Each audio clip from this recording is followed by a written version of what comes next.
शरद कुंवारी मैया देखिला डगरिया, हे भवानी मैया ना कबहू देबू दर्शनवा, हे भवानी मैया ना कबहू देबू दर्शनवा, हे भवानी मैया ना भाई फिर सारे देखी तोरे डगरिया, हे भवानी मैया ना अब तो दे दर्शनवा, हे भवानी मैया ना अब तो दे दर्शनवा, हे भवानी मैया ना सुनीला की हेलू मैया मालिके दर्शनवा, हे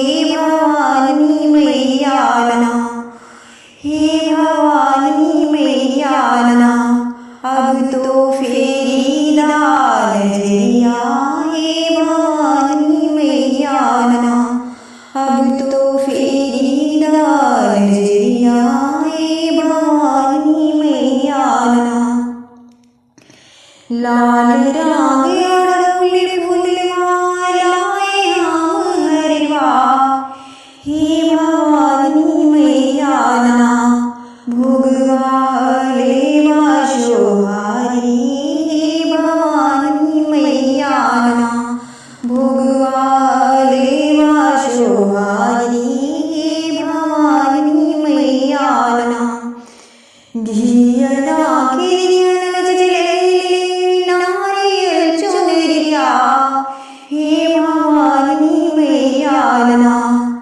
हे भवानी मैया ना कैसे करी हम पूजनवा, हे भवानी मैया ना कैसे करी हम पूजनवा, हे भवानी मैया ना दीदा बहु दर्शनवा, हे भवानी मैया ना दीदा बहु दर्शनवा, हे भवानी मैया ना।